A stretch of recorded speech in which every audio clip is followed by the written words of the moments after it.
بسم اللہ الرحمن الرحیم۔ حضرت ایوب کردی رحمۃ اللہ علیہ بلند پایا بزرگ گزرے ہیں، جن کا مزار دمشق ملک شام میں ہے۔ ان کے ایک مرید کی ایک منکر سے بحث ہو جاتی ہے اس موضوع پہ کہ یا رسول اللہ صلی اللہ علیہ وسلم اپنے مزار اقدس میں زندہ ہیں یا نہیں۔ تو آپ کے مرید کا موقف یہ تھا کہ نبی اکرم صلی اللہ علیہ وسلم اپنے روضہ اطہر میں زندہ ہے، جبکہ وہ منکر کہتا تھا کہ نہیں، یہ ہو نہیں سکتا، میری عقل تسلیم نہیں کرتی۔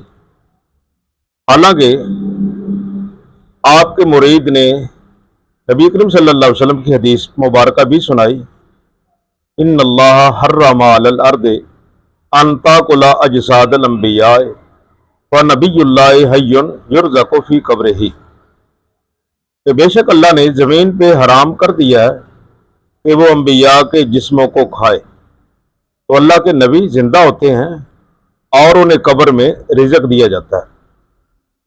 لیکن وہ نہ مانا، وہ کہنے لگا نہیں، ایسا نہیں ہو سکتا۔ بالآخر آپ کے مرید کہنے لگے کہ چلو میں آپ کو اپنے حضرت صاحب کے پاس لیے چلتا ہوں، تو وہ مزید آپ کو سمجھا دیں گے اور دلائل دیں گے، قرآن و حدیث سے ثابت کریں گے کہ رسول اللہ صلی اللہ علیہ وسلم اپنے مزار اقدس میں زندہ ہے۔ بہرحال دونوں، آپ کے مرید اور وہ اس کا دوست جو نہیں مانتا تھا، وہ دونوں آپ کی بارگاہ میں آ جاتے ہیں۔ یا حضرت یہ مسئلہ ہے، میں اس کو سمجھا بجھا کر تھک چکا ہوں، لیکن اس کی سمجھ میں نہیں آ رہا، تو آپ اسے سمجھائیں کہ نبی اکرم صلی اللہ علیہ وسلم اپنے روضہ اقدس میں زندہ ہے۔ تو آپ رحمۃ اللہ علیہ نے جب یہ سنا کہ ان کو سارے دلائل میں نے دے دیے ہیں، سمجھا دیا ہے، لیکن یہ پھر بھی نہیں مان رہا، تو آپ نے ایک گہری سانس لی اور فرمانے لگے کہ ایسا کرنا کہ تم پرسوں آنا۔ یا حضرت اب بھی وقت ہے، آپ دلائل دینا چاہیں، سمجھانا چاہیں، آپ کے پاس وقت ہے۔ فرمایا نہیں، میں جو کہہ رہا ہوں اس پہ عمل کریں۔ تو آپ ایسا کرنا کہ پرسوں آنا، انشاءاللہ اس کو بات سمجھ آ جائے گی۔ بہرحال قوم و کرہن وہ چلے جاتے ہیں، اور پرسوں کا حضرت صاحب نے وعدہ کر لیا۔ اب جب وہ دن آیا، ایک دن چھوڑ کر دوسرا دن آ گیا، تو وہ انکار کرنے والا کہنے لگا چلو جی، آج کا وعدہ ہے، آج پتہ چلتا ہے تمہارے شیخ کون سے دلائل دیتے ہیں، کیا سمجھاتے ہیں، میں تو ہر دلیل کا انکار کر دوں گا، یا میرے پاس معاذ اللہ ہر دلیل کا جواب ہے۔ تو وہ دونوں چلتے ہیں، جب دمشق پہنچتے ہیں تو پتہ چلتا ہے کہ حضرت صاحب کا تو انتقال ہو چکا ہے، اور وہ اپنے مزار اقدس میں تشریف لے جا چکے ہیں، یعنی حضرت ایوب کردی رحمۃ اللہ علیہ آپ انتقال فرما چکے ہیں۔ اب ایک دوسرے کو دیکھتے ہیں، اور مرید کافی شرمندہ بھی ہوتا ہے کہ میرے پیر صاحب نے وعدہ کیا تھا تو یہ کیا ہوا، اب میں اس کو کیا جواب دوں، کیا بتاؤں۔ تو وعدہ تو پختہ تھا، اور پھر اللہ کے ولی کا وعدہ، تو یہ تو اور بحث شروع ہو جائے گی۔ بہرحال اس نے اپنے دل پہ ہاتھ رکھا، کہنے لگا پریشان نہ ہو، مجھے یقین ہے کہ میرے جو پیر و مرشد ہیں نا، میرے جو مرشد گرامی ہیں، یہ اللہ کے ولی ہیں، انشاءاللہ ہم بات کر لیتے ہیں، کیونکہ ہمارا موضوع بھی یہی ہے، کیا نبی کریم صلی اللہ علیہ وسلم اپنے روضہ اطہر میں زندہ ہے۔ تو اب میں مسئلہ حل کرتا ہوں، میرا تو ایمان ہے، عقیدہ ہے اور عقیدہ عقد سے بنا ہے، جس کو کہتے ہیں گانٹ مارنا، یعنی بات کو پختہ ذہن میں بٹھا لینا، پختہ ہو جانا، اس پہ ڈٹ جانا ہے کہ یہی بات سچ ہے۔ میرا تو عقیدہ ہے حیات النبی کا۔ بہرحال انہوں نے دعا مانگی اور بیٹھ گئے، اور وہ مریض کی آنکھوں میں آنسو آ گئے، کہنے لگا یا حضرت، ہم نے عرض کیا تھا کہ آپ اس وقت ہی بتا دیتے، لیکن آپ نے اصرار فرمایا تھا کہ پرسوں آنا۔ اب ہم آ چکے ہیں،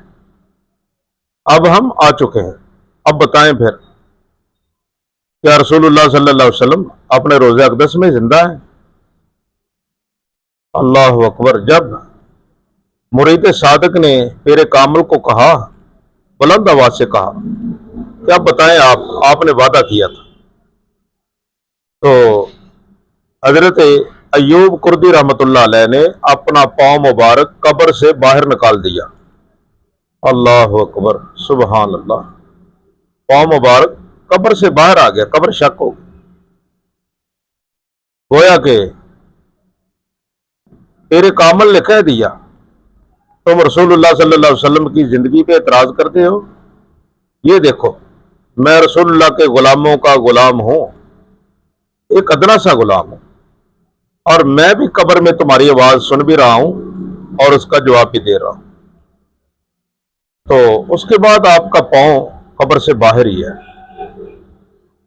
بلکہ یہاں تک بھی آیا ہے کہ جو اوقاف والے ہیں نا، وہ باقاعدہ آپ کے ناخن کاٹتے ہیں۔ اللہ اکبر! یہ آپ نیٹ پہ لکھیں گے نا، حضرت ایوب کردی رحمت اللہ علیہ، یہ سارا واقعہ آ جائے گا۔ اور پاکستان کے بہت بڑے عالم دین حضرت علامہ مفتی محمد اشرف قادری صاحب، مراڑیاں شریف والے، انہوں نے یہ واقعہ بیان کیا ہے، بلکہ وہ فرماتے ہیں میں دیکھ کر بھی آیا ہوں، دمشق میں ان کا مزار ہے، ملک شام میں دیکھ کر بھی آیا ہوں۔ اور اس کے علاوہ یہ واقعہ ڈاکٹر طاہر القادری کے والد گرامی ڈاکٹر فرید الدین، انہوں نے اپنے سفر نامہ میں بھی لکھا ہے۔ ڈاکٹر فرید الدین صاحب نے اپنے سفر نامہ میں بھی لکھا ہے کہ میں بھی گیا ہوں اور میں بھی ان کی زیارت کر کے آیا ہوں۔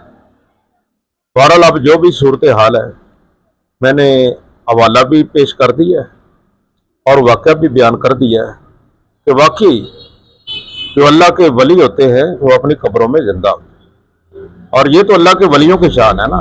دیکھیں، شہید بھی تو رسول اللہ کے غلام کو کہتے ہیں، جو اپنے نبی کا کلمہ نہ پڑھے، فرما بردار نہ ہو، وہ تو شہید ہی نہیں ہوتا۔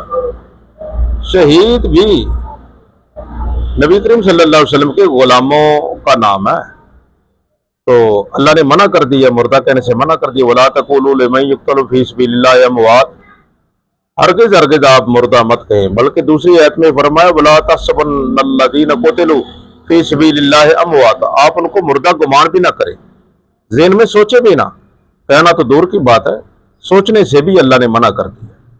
تو جو برملا معاذ اللہ کہتے ہیں کہ رسول اللہ صلی اللہ علیہ وسلم اپنی قبر میں معاذ اللہ زندہ نہیں ہے، میں وہ لفظ استعمال نہیں کرنا چاہتا، تو انہوں نے قرآن کے ان الفاظ کا کیا برم رکھا۔ اور پچھلے دنوں یہاں آیا ہوا تھا ڈاکٹر ذاکر نائک، جس نے برملا کہہ دیا معاذ اللہ محمد صلی اللہ علیہ وسلم تو مر چکے، استغفر اللہ۔ یہ لفظ دیکھے کتنا بڑا جسارت والا لفظ ہے، نقل کفر نباش۔ آج کے دور میں ہم محمد صلی اللہ علیہ وسلم کو بھی نہیں مارتے، کیونکہ محمد صلی اللہ علیہ وسلم تو مر چکے، العیاذ باللہ، العیاذ باللہ۔ نقل کفر نباش، آپ اندازہ کر لیں، یعنی دنیا میں ایسے بھی ملا رہتے ہیں کہ وہ بالکل عشق رسول سے اور روح اسلام سے ناواقف ہے۔ قرآن نے بار بار کہہ دیا، اب کہنے سے بھی منع کر دیا اور گمان کرنے سے بھی منع کر دیا۔ جب شہید زندہ ہے تو کیا رسول اللہ صلی اللہ علیہ وسلم جو رسول اعظم ہے، جو نبیوں کے سردار ہیں، وہ کیسے قبر میں جا کر وہ معاذ اللہ مردہ ہو سکتے ہیں؟ رسول اللہ صلی اللہ علیہ وسلم تو زندہ ہے، کائنات کی اصل ہے، حضور صلی اللہ علیہ وسلم سے کائنات کی نبض چل رہی ہے۔ تو یہ ایک زندہ جاوید معجزہ ہے اللہ کے ولی کا، جو آج بھی دمشق میں جا کر، ملک شام میں جا کر آپ مشاہدہ کر سکتے ہیں۔ اس طرح جا بجا اللہ کے ولیوں کے معجزات، مزارات یہ روئے زمین پہ ستاروں کی مانند پھیلے ہوئے ہیں۔ آپ جائیں، اللہ نے شاید اس لیے فرمایا سیرو فی الارض، تو زمین میں سیر کرو، زمین میں پھرا کرو اور دیکھو میری آیتیں، دیکھو جٹلانے والوں کا انجام دیکھیں، اور جن پہ میں نے انعام کیا ہے انعمت علیہم، تو ان کا انعام دیکھیں کہ میں نے ان پہ انعام کیسے کیسے کیے۔ تو ثابت ہوئی زندگی حسین ابن علی کی، شہید ہے نا، شہیدوں کے سردار، ثابت ہوئی زندگی حسین ابن علی کی، میں موت نہ مانوں گا مدینے کے نبی کی۔